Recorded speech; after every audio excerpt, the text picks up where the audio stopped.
El Renacimiento inglés, William Shakespeare. El teatro isabelino. El teatro más importante del Renacimiento será sin duda el llamado teatro isabelino, el cual surgió en Inglaterra hacia finales del siglo XVI durante el reinado de Isabel I. Buscaba despertar fuertes emociones en el espectador, recurriendo a temas extraídos de la antigüedad clásica, pero también de la vida cotidiana y del pasado medieval. Se mezclaba, además de lo trágico y lo cómico, la prosa y el verso. William Shakespeare fue su máximo representante en Inglaterra, mientras que en España, en el denominado Siglo de Oro, Lope de Vega, quien aparece en una etapa comprendida entre lo que ellos llamaron Renacimiento y el Barroco, empieza a renovar el gran teatro español. Recuerden ustedes que durante la Edad Media el teatro había desaparecido y que éste va a resurgir inicialmente durante el Prerrenacimiento como una especie de teatro de carácter religioso conocido como auto sacramental. Una vez que aparece el Renacimiento en Italia, y este Renacimiento, recuerden ustedes que es un movimiento de carácter cultural, humanístico y científico, y se expande hacia los demás países del continente europeo, al llegar a Inglaterra, lo que va a ocasionar es renovar en este punto lo que es el teatro de la mano del genial escritor, dramaturgo William Shakespeare Arden. Pues bien, Shakespeare fue un escritor bastante versátil.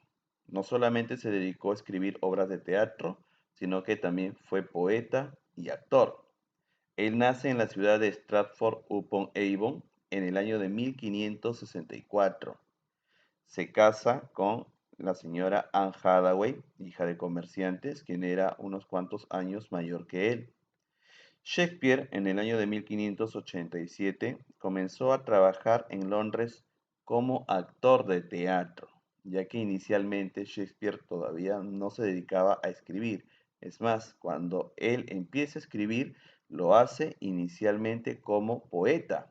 Shakespeare publica un poema, podría ser considerado erótico, titulado Venus y Adonis, pero luego él se da cuenta que lo suyo es escribir obras de teatro. Shakespeare es considerado uno de los más grandes dramaturgos de todos los tiempos y a su vez fue contemporáneo del escritor español Miguel de Cervantes. Ambos fallecen en el mismo año, en el año de 1616, solamente por la diferencia de 10 días en la muerte entre ambos escritores. Pero, ¿qué hizo tan genial a este autor? Eso lo conoceremos observando las características de sus obras. Shakespeare escribió tragedias, comedias, dramas y también poemas. Lo que hace este escritor es exaltar la pasión humana. Lleva a las tablas el dilema del hombre, sus pasiones, sentimientos y dudas. Es debido a esto es que sus personajes van a ser considerados personajes arquetipos, es decir, modelos. ¿Modelos de qué? De las pasiones humanas. Uno de sus personajes, llamado Hamlet, prácticamente representa la duda. Romeo y Julieta, como personajes, representan el amor juvenil. Otelo, personaje de la obra del mismo nombre, va a fungir de representador de los celos, mientras que Macbeth de la ambición. Armoniza en su verso belleza y también inteligencia. Un héroe ocupa el centro de los acontecimientos como en la tragedia antigua, también como en la tragedia griega. El destino no puede ser contradicho por el hombre, pero aquí el destino viene dado por el carácter de los héroes, quienes tienen un libre albedrío y responsabilidad. Podríamos decir que Shakespeare, más que un creador, va a ser un recreador de obras ya conocidas. Es decir, que sus obras no eran propias de él, eran obras que ya pertenecían, digamos, al folclore de los países a los cuales él las tomaba. Pero la genialidad de Shakespeare estaba en que estas obras, una vez que pasaban a sus manos, trascendían tanto que se olvidaban de el verdadero autor. Por eso es que Shakespeare va a ser conocido como el cisne de Avon, porque todo lo que tocaba lo volvía hermoso.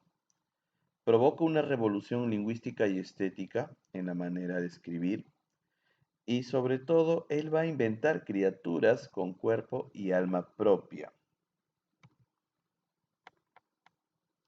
Las obras de William Shakespeare van a estar distribuidas en tragedias, comedias, dramas históricos y poesía. Recuerden ustedes que las tragedias vienen a ser representación de hechos fatales, hechos desgraciados, como tenemos aquí la tragedia Romeo y Julieta, Hamlet, Otelo, Macbeth, el Rey Lear, Julio César, Marco Antonio y Cleopatra. Tiene también obras cómicas, se encuentran El Mercader de Venecia, Las Alegres Comadres de Windsor, Sueño de una noche de verano, La Fierecilla domada, La Tempestad.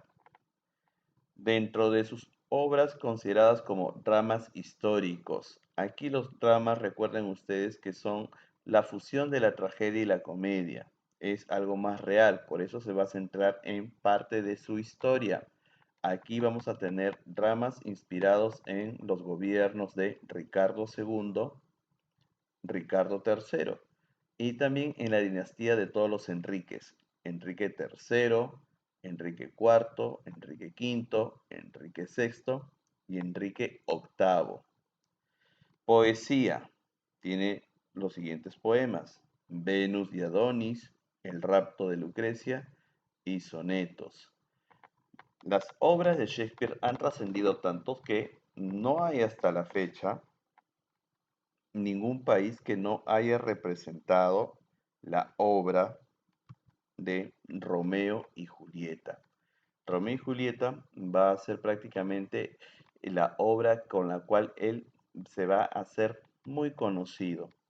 Esta obra pertenece al género dramático, su especie es una tragedia, está dividida en 5 actos y basado en un cuento del italiano Matteo Bandello. Es decir, que no fue, digamos, una creación propia, pero lo que hace Shakespeare es tomar esta obra de Mateo, que era un cuento, y convertirlo en una tragedia representado pues en un escenario frente a un público. Shakespeare aquí utiliza para los diálogos un lenguaje poético. Muchos de estos diálogos son extensos, sus monólogos también. Él se aparta de, en cierta manera, a pesar de tomar el modelo clásico, se aparta de las normas que utilizaban los griegos, que era el respeto a las unidades aristotélicas. Él deja de lado las unidades aristotélicas en este caso, para la obra de teatro. Representa también las escenas violentas, algo que no hacía el teatro griego. Recuerden ustedes que el teatro griego, todas las escenas de muerte se desarrollaban detrás del escenario.